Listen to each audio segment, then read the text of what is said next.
नमस्कार, मैं हूं आपके साथ मयंक। आज 19 तारीख है और जो खबरें आ रही हैं मिडिल ईस्ट से, अरब से, पूरा अरब और मिडिल ईस्ट एक बहुत बड़ी तबाही की कगार पर खड़ा हुआ है। जो खबरें आ रही हैं वो इसी ओर इशारा कर रही हैं।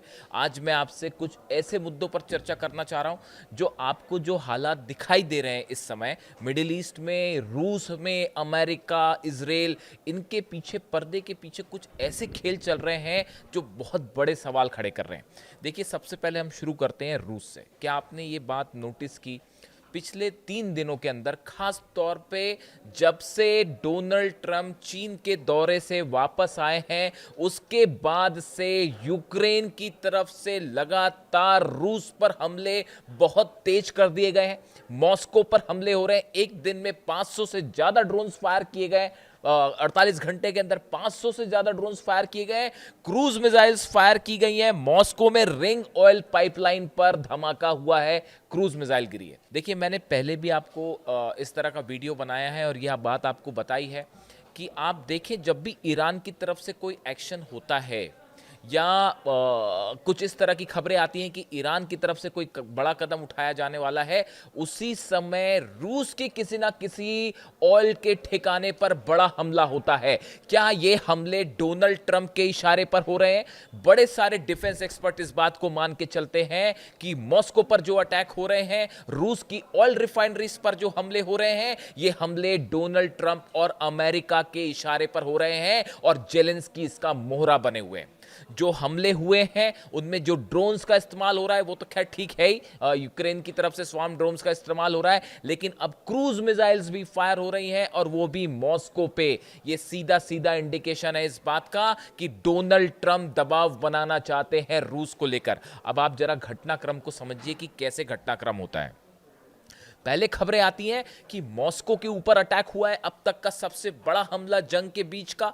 मिसाइल्स गिर रही हैं, ड्रोन्स गिर रहे हैं। इसी हमलों के बीच में खबर आती है कि यूएई में, अबू धाबी में न्यूक्लियर प्लांट जो है अल धफरा में, बरका, उसके ऊपर ड्रोन अटैक होता है। 3 ड्रोन से स्ट्राइक होती है, उसमें से 2 ड्रोन हवा में तबाह कर दिए गए, तीसरा ड्रोन जो है उसके जनरेटर पर गिर गया। इसके साथ ही खबर आती है क्या कि इजराइल के बेत शेमेश में जो है वो सबसे बड़ी जो उनकी रॉकेट बनाने वाली कंपनी है, जो कि एरो 3 की मिसाइल्स बनाती है और रॉकेट बनाती है, उसके ऊपर हमला होता है और वहां पे इतना बड़ा धमाका जैसे कि कोई एटम बम फटा हो। इस तरह का धमाका होता है। क्या इन तीनों धमाकों के बीच में कनेक्शन है? मॉस्को पर हमले, नतीजा यूएई पर हमला, नतीजा इजराइल पर हमला। इस बात को समझिए। देखिए, ये कहानी सिर्फ ईरान और अमेरिका के बीच की नहीं रह गई है। चीन ने बड़ा झटका दिया है डोनाल्ड ट्रंप को और ये अब तक की सबसे बड़ी डिप्लोमैटिक और फॉरेन पॉलिसी की हार मानी जा रही है अमेरिका की। जब डोनाल्ड ट्रंप बीजिंग से वापस लौट रहे थे, उनका चेहरा बता रहा था कि हकीकत क्या है।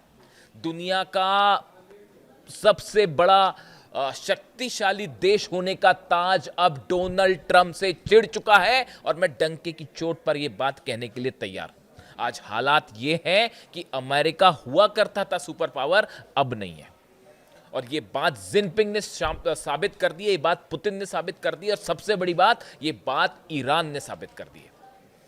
अब देखिए कहानी क्या है। कहानी ऐसी है, आप जरा देखिए, इस बात को एनालाइज कीजिए। कल हमने इस पे विस्तार से वीडियो बनाया था कि जिस तरह से अल धफरा में, अबू धाबी में बरका जो न्यूक्लियर प्लांट है, इस पर जो स्ट्राइक हुई, ये स्ट्राइक कैसे हुई जरा समझने की कोशिश करिए। 3 ड्रोन आते हैं, उसमें से 2 मार गिराए गए, तीसरा गिर गया, तीसरे ने जो है हिट कर दिया। अब ये ड्रोन कहां से आए? बताया ये जा रहा है, खुफिया जो एजेंसी से खबरें आ रही हैं, मैं इस पर नजर बनाए बैठा हुआ था कि इसको लेकर क्या बयान सामने आता है कि आखिर अबू धाबी तक ये ड्रोन आया किस रास्ते से। बताया ये जा रहा है कि इसने सऊदी के एयर स्पेस का इस्तेमाल किया गया इस ड्रोन के हमले पे। अब ये कैसे हो सकता है? आप खुद सोचिए। इस समय यूएई पूरी तरह से ईरान के टारगेट पर है। फुजेरा पर इतने सारे हमले हुए, इजराइल ने अपना आयरन डोम भेज रखा है। आयरन डोम क्या इस न्यूक्लियर, इकलौता न्यूक्लियर प्लांट है मिडिल ईस्ट का जो कि साउथ कोरिया की मदद से लगाया गया है और यूरेनियम जो है इसमें आदान प्रदान अमेरिका करता है। अब आप ये बताइए, क्या आयरन डोम सिस्टम जो इजराइल से आया है, क्या वो अल-दफरा में बरका न्यूक्लियर पावर प्लांट के आसपास आयरन डोम नहीं लगाया होगा? और नहीं लगाया तो क्यों नहीं लगाया? और अगर लगा था डिफेंस सिस्टम तो भी ये हमले कैसे हो गए? ये बहुत बड़ा सवाल है। सऊदी की एयर स्पेस का इस्तेमाल कैसे हुआ? क्या आप ये कहना चाह रहे हो कि हुतीज ने यमन से फायर कर दिए ड्रोन? इस जंग के हालात के बीच में जब सऊदी निशाने पर है, जब दुबई निशाने पर है, अबू धाबी निशाने पर है, और ईरान ये कह रहा है कि अगर जंग होती है हम पूरे यूएई को जला देंगे।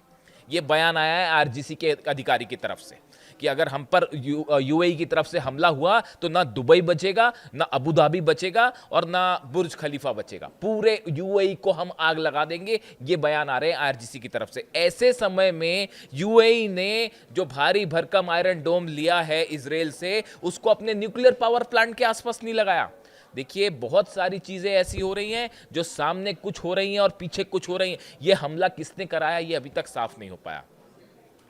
ये हमला कैसे हुआ यूएई के न्यूक्लियर पावर प्लांट पे, ये अभी तक साफ नहीं है। और अगर कोई कुछ क्लेम कर भी रहा है तो भी इस बात की कोई गारंटी नहीं कि वो बात सही है। आप खुद सोचिए, अगर सऊदी के एयर स्पेस का इस्तेमाल हो रहा है, कोई ड्रोन सऊदी का एयर स्पेस क्रॉस करते हुए यूएई में एंटर करता है और न्यूक्लियर पावर प्लांट पे गिर जाता है ड्रोन, और मिसाइल गिरेंगी तो फिर क्या होगा? अगर खुर्रम शहर गिर गई यहां पे तो क्या होगा? फतह 2 गिर गई तो क्या होगा? सेजिल गिर गई तो क्या होगा? तो पूरा न्यूक्लियर प्लांट टूट जाएगा, तो फिर तबाह हो जाएगा। अगर यहाँ पे अगर रेडिएशन हो जाता है यहाँ पे, तो द सऊदी खत्म, मैप से मिट जाएंगे सऊदी और यूएई और आसपास के जितने देश हैं वो। पूरा अरब जल के खाक हो जाएगा अगर यहां से रेडिएशन हो गया तो। अब आप देखिए, कहने का मतलब ये है कि ये हमले किधर से हुए किसी को नहीं पता। इराक में 2-2 बेस चल रहे हैं इजराइल के, संभवतः पढ़ा ही होगा आपने। इराक में खुफिया तरीके से इजराइल ने अपने 2 बेस बना रखे हैं, एयर बेस। और आप देखिए, कई सारी स्ट्राइक्स जो यूएई में हुई हैं उसमें ड्रोन्स इराक की तरफ से फायर किए गए। आप समझिए इस बात को। ये हमले किसने करवाए किसी को नहीं पता, सच नहीं पता। हो सकता है इजराइल ने करवाए हो सकता है यमन से आया हुआ हो सकता है ईरान से आया हुआ, बहुत सारी पॉसिबिलिटीज है। पर्दे के पीछे बड़ा खेल चल रहा है जो कि समझना होगा। हूती की तरफ से एक फायर किया गया मिसाइल, और बताया जा रहा है कि उसमें जो है अमेरिका का ड्रोन जो है वो मार गिराया है हूती ने। यानी हूती की भी एंट्री हो चुकी है।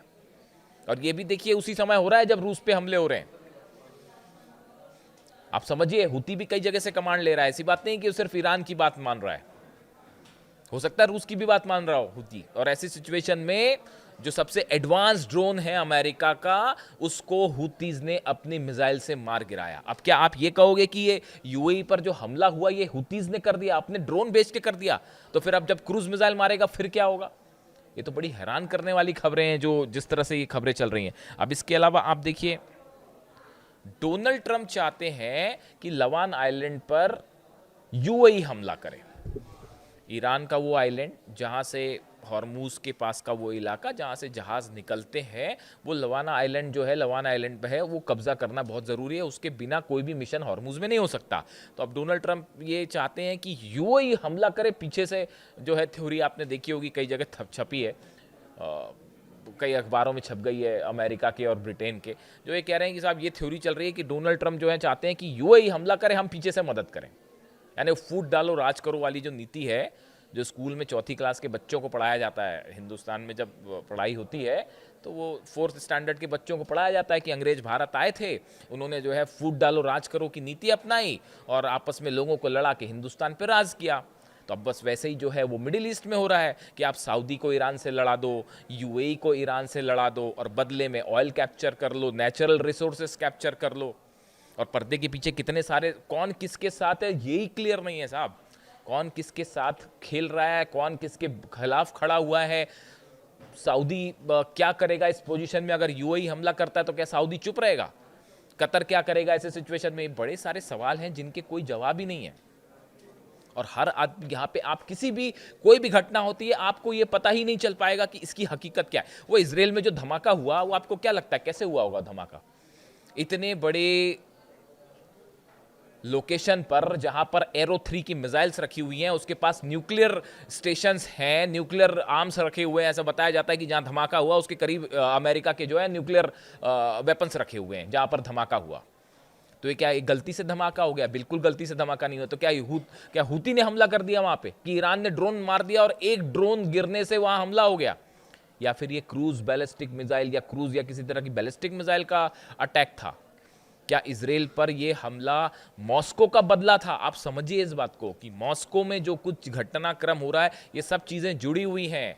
आप इसको आइसोलेशन में नहीं देख सकते। क्या इजराइल में धमाका मॉस्को में किसी हमले का बदला था? क्या यूएई के न्यूक्लियर पावर प्लांट पर हमला करके यह संदेश दिया गया कि आप मॉस्को में ऑयल ठिकाने जलाएंगे तो बदले में आपके न्यूक्लियर प्लांट्स खतरे में हैं? यूएई के न्यूक्लियर प्लांट पर हमला होना और इजराइल के उस स्थान पर हमला होना जहां पे न्यूक्लियर वेपन्स होने की संभावना है, एरो 3 रॉकेट्स होने की संभावना है, ये कोइंसिडेंस नहीं है, ये वेल प्लान्ड अटैक थे इजराइल और यूएई पे, और हो सकता है कि ये मॉस्को का बदला था। अब ये जंग डोनाल्ड ट्रंप वर्सेस पुतिन की जंग हो चुकी है, और जिनपिंग का कहना ऐसा है, हम ईरान का साथ नहीं देंगे। जिनपिंग ने सीधा इंटरफेरेंस से मना कर दिया है, लेकिन पुतिन और ट्रंप के बीच में एक बड़ी जंग छिड़ी हुई है। नवंबर में चुनाव होने हैं, मिड टर्म जो होते हैं, जो डोनाल्ड ट्रंप को उस चुनाव का सामना करना है, और डोनाल्ड ट्रंप की पॉपुलैरिटी जो है वो बुरी तरह से नीचे गिर चुकी है, उनकी रेटिंग बुरी तरह से नीचे गिर चुकी है, और अगर वो यहां हमला ना करें तो वो चुनाव हारना उनका वहां तय है। इतनी बुरी स्थिति में है डोनाल्ड ट्रंप। तो उनको अब देखिए, अमेरिका में जो राष्ट्रपति हमला करता है और जीत जाता है, वो वहां भी चुनाव जीत जाता है, क्योंकि वो वेपन्स बिक जाते हैं। तमाम इस तरह की थ्योरीज हैं, आप समझ सकते हैं। बड़ा डेवलपमेंट है मिडिल ईस्ट में, कम से कम 25 ऐसे प्लेन्स देखे गए हैं रडार्स पे जो कि मिडिल ईस्ट से अमेरिकन सोल्जर्स को लेके यूरोप की तरफ बढ़ गए हैं।